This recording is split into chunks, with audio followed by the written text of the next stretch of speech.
A mere 10 months after the release of BLACULA, Scream BLACULA Scream hit theaters.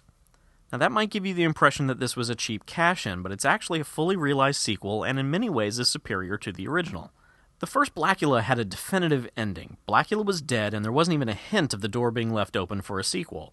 Surprisingly, the second film does a believable job of bringing the character back. There's a power struggle within a voodoo cult, and one of the members visits a shaman who provides him with the bones of BLACULA for a ceremony. BLACULA is then resurrected and immediately returns to his vampire ways.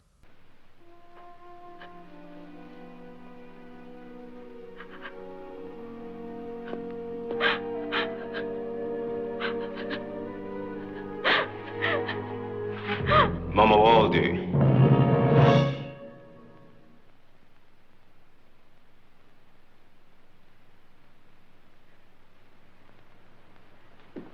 The name is BLACULA! The character of BLACULA almost becomes a tragic hero in this film as he pleads with one of the voodoo leaders, played by Pam Grier in a rare non-boobies role, to help exorcise the vampire curse from him so he can return home to Africa and his people. William Marshall returns as BLACULA, and again his performance is rock solid. I'm hoping he took every opportunity with his amazing voice when he was alive, because I know if I sounded like that, I'd be talking to every woman I met and making them melt. Good evening. Want some company? I beg your pardon? I said, do you want some company? Forget it.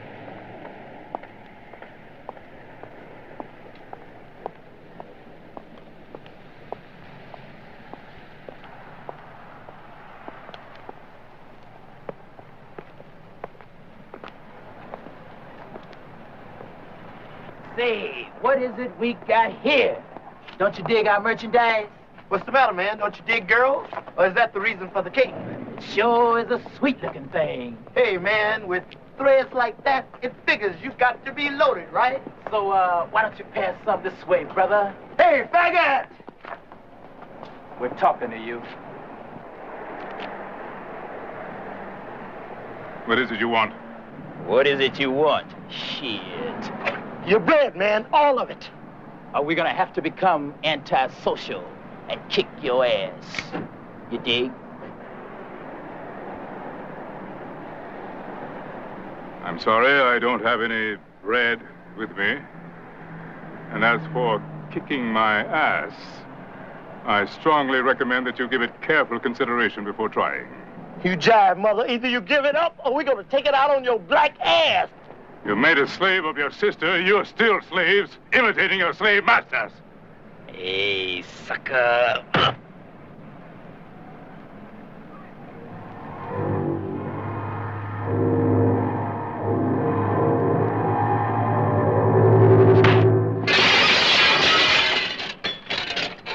Unforgivable, though, is this film's ending, which just stops.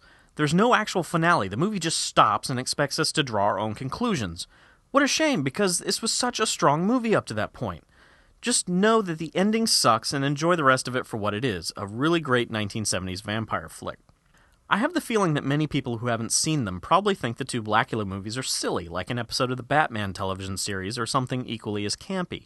Let me set the record straight on that.